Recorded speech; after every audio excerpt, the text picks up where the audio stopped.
Zombie टाइन के ऊपर अटैक करने के लिए आ जाता है। टाइन कहता है ओह शिट, वो पीछे हटता है, उसके हाथ में कुल्हाड़ी आ जाती है। तब तक ज़ॉम्बी उस पर झपट पड़ता है। टाइन सीधा उस कुल्हाड़ी को ज़ॉम्बी के सर में मार देता है। टाइन जल्दी से अपना बैग टांग के वहां से निकलने की कोशिश करता है। तब हमें दिखाया जाता है उसके दोनों तरफ ज़ॉम्बी खड़े हुए थे। टाइन कहता है मेरे पास भागने के लिए तो अब कोई रास्ता बचा नहीं है। तभी उसे सामने एक खिड़की दिखाई देती है, उस खिड़की में जंप लगा देता है अंदर। टाइन जैसे तैसे अंदर आ जाता है। तब उसे दिखाई देता है वो एक किचन है और उसे देखकर वो काफी खुश हो जाता है। टाइन मन में कह रहा होता है लगता है मुझे किसी का आशीर्वाद मिला हुआ है और यहाँ पे शायद खाने के लिए कुछ जरूर हो। लकीली उसे राइस पॉट में गरम गरम चावल मिल जाते हैं। टाइन कहता है अरे वाह राइस। शेतोंग को टाइन की बहुत चिंता होती है। शेतोंग और वूविन दोनों ही टाइन का इंतजार कर रहे होते हैं। तभी दरवाजे पे दस्तक होती है। टाइन कहता है कोई दरवाजा खोलो। ये सुन के वूविन काफी खुश हो जाता है। वो कहता है टाइन अरे मेरे भाई तुम आ गए। टाइन कहता है हाँ मैं आ गया। तभी शेतोंग कहती है टाइन ली आखिरकार तुम आ गए। वूविन कहते हैं टाइन जब तुम बाहर चले गए थे तब शेतोंग तुम्हारे लिए बहुत वरीड हो रही थी, तो मैं ढूंढने के लिए वो बार बार जाने की कोशिश कर रही थी। अगर तुम नहीं आते तो शायद मैं से रोक भी नहीं पाता। टाइन वूविन से कहता है अरे सॉरी यार मेरी वजह से तुम्हें कितनी चिंता करनी पड़ गई। टाइन कहता है तुम लोगों को बहुत भूख लग रही होगी, देखो मैं तुम्हारे लिए क्या लाया हूँ। वूविन शेतोंग देख रहे होते हैं आखिर ये लाया क्या है। वूविन शेतोंग कहते हैं चावल। ये देख के वो काफी सरप्राइज हो जाते हैं। वूविन कहता है आखिर तुम्हें यहाँ चावल कहाँ से मिल गए। टाइन ली इसके कहता है हाँ ये चावल है, अब इसे खाने में मेरी मदद करोगे। वूविन और शेतोंग दोनों ही चावल को मजे से दबा के खाते हैं। शेतोंग खुश हो कहती है मुझे इतने खराब समय में भी इतने बढ़िया चावल खाने को मिल गए। वूविन इतने स्वाद से खा रहा होता है। वो कहता है मुझे नहीं पता थी चावल का टेस्ट इतना भी अच्छा हो सकता है। टाइन कहता है क्या और खाना चाहोगे। शेतोंग कहती है आखिर तुम खा क्यों नहीं रहे हो टाइन। वो कहता है मैंने तो कैंटीन से पहले ही बहुत सारा खा लिया है। टाइन कहता है जब मैं खाना ढूंढने के लिए बाहर गया था तब कई सारे ज़ॉम्बीज़ ने मेरा रास्ता रोक लिया था। फ्यूचर में हमें खाना ढूंढने में बहुत ज्यादा मुश्किल आने वाली है। हमें खाना और पानी बहुत ज्यादा सोच समझ के इस्तेमाल करना पड़ेगा। टाइन कहता है उनसे हमें किसी को भी ये बात पता नहीं लगनी देनी कि हमारे पास इतना सारा खाना है, वरना वो हम सबको टारगेट कर सकते हैं। शेतोंग कहती है पर टाइन हमारे पास बहुत सारे क्लासमेट्स हैं जिन्होंने अभी तक खाना भी नहीं खाया। वूविन शेतोंग से कहता है तुम उन लोगों पर बिल्कुल भी दया मत करो, वो लोग तुम्हारी दया के बिल्कुल भी लायक नहीं है। शायद तुम भूल गए उन्होंने तुम्हारे साथ क्या किया था।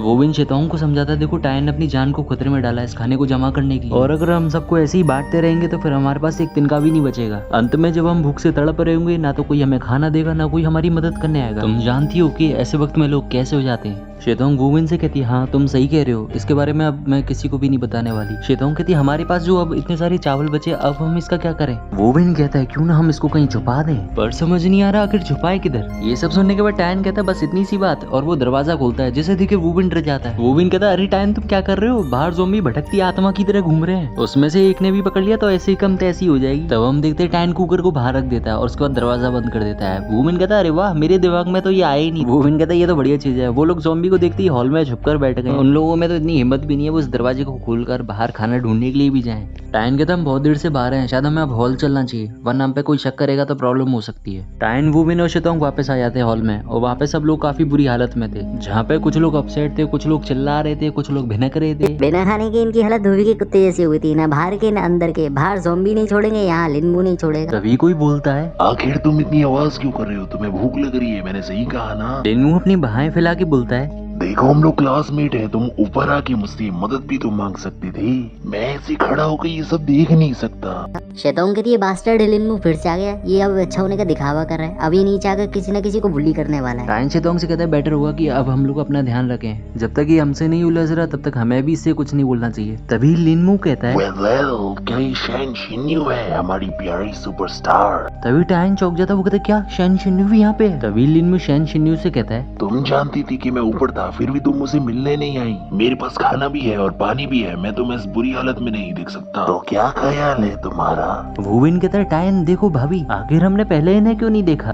टाइन को शिन्यू की परवाह करते हुए देख शेतोंग का चेहरा उतर जाता है। उसे काफी बुरा फील हो रहा था। शिन्यू की मैनेजर कहती है माफ कीजिएगा, शिन्यू ने बहुत समय से कुछ भी नहीं खाया है, अगर आप हमें थोड़ा सा खाना और पानी दे देंगे तो हम आपका बहुत ज्यादा शुक्रगुजार रहेंगे। लिनमू उनसे कहता है अरे नहीं, ये तो मेरा सौभाग्य होगा, अगर तुम्हें किसी भी चीज की जरूरत पड़े तो बेझिझक मुझसे कहना, मैं तुम्हें वो सब दिला दूंगा जो तुम्हें चाहिए। शिन्यू की मैनेजर खाना लेके बोलती है थैंक यू सो मच। लिनमू शिन्यू से कहता है देखो शिन्यू, यहाँ बहुत सारे बुरे लोग हैं, तुम्हें यहाँ नहीं ठहरना चाहिए। तुम जैसी लड़की के लिए ये जगह बहुत खतरनाक हो सकती है, वो लोग तुम्हारा खाना आसानी से ले जा सकते हैं। अगर तुम मेरे साथ ऊपर वाले फ्लोर में चलो तो तुम्हें वहाँ कोई खतरा नहीं होगा। शिन्यू लिनमू से कहती है नो थैंक्स, तुम्हारा बहुत बहुत शुक्रिया, मैं यहाँ सभी के साथ रुकना चाहती हूँ। अब इतना भी शर्माओ मत, मेरे साथ चलो। अब लिनमू उसका हाथ पकड़ के खींचने लग जाता है। शिन्यू कहते देखो मुझे जाने दो। शिन्यू की मैनेजर लिनमू को धक्का देके बोलती है उसका हाथ छोड़ो, उसके हाथ में दर्द हो रहा है। ये देख के टाइन का पारा हाई हो जाता है। वो कहता है ये बास्टर्ड लिनमू ये फिर से वैसी हरकतें करने लग गया है। लिनमू शिन्यू के मैनेजर से कहता है तुम्हें क्या लगता है तुम कौन हो? मैं शिन्यू से बात कर रहा हूँ। अगर ये तुमने दोबारा हरकत करी तो मैं तुम्हें छोड़ूंगा नहीं और उठा के यहाँ से बाहर फेंक दूंगा। शेन्यू से अपना हाथ छुड़ा लेती है। ये भी उसके कान पे थप्पड़ जड़ देती है, बोलती है लीव यू बास्टर्ड। जो भी लड़की आती है वो इसके कान को बजा के चली जाती है। शेन्यू कहती है दोबारा मुझे ऑर्डर देने की हिम्मत मत करना, तुम मुझे खाना दो या पानी दो, मैं तुम्हारे साथ नहीं जा रही। वो उसके चेले से कहती है ये लो अपना खाना। लिनमू शेन्यू से कहता है तुम बस एक सी क्लास स्टार हो, इतना इनोसेंट मत बनो। देखते हैं तुम कितनी देर तक ये सब झेल लोगी। तुम आओगी मुझसे खाना मांगने और मुझसे भीख भी मांगोगी। चलो यहाँ से चलो, बाद में इनको मैं देख लूंगा। लिन्यू के निकलने के बाद शिन्यू और मैनेजर कहते हैं हाँ आखिरकार हम बच गए। शिन्यू कहती है यहाँ पे कोई भी नहीं है जिस पर हम ट्रस्ट करें, हमें अपना ध्यान अब खुद ही रखना पड़ेगा। ओवेन शिन्यू से इम्प्रेस होकर कहता है मैंने नहीं सोचा था कि शिन्यू इतनी अच्छी लड़की निकली। ज्यादातर एक्टर्स हमने आपको बचाने के लिए पता नहीं क्या क्या कर जाती हैं। टायन कहता है नहीं शिन्यू वैसी लड़की तो बिल्कुल भी नहीं है, वो बहुत ज्यादा हार्ड वर्किंग है। वो उन एक्ट्रेसेस में से है जो अपने आप को आगे रखने के लिए बहुत ज्यादा मेहनत करती हैं। क्लास प्रेसिडेंट कहती है आखिर तुम उसकी जाके वहाँ पे मदद क्यों नहीं करते हो? अगर तुम इसे एक हीरो की तरह बचाओगे तो वो शायद तुम्हारा एहसान ना भूले। तो इस वीडियो को लाइक करें और चैनल को करें सब्सक्राइब, साथ ही बेल आइकन दबाना ना भूलें।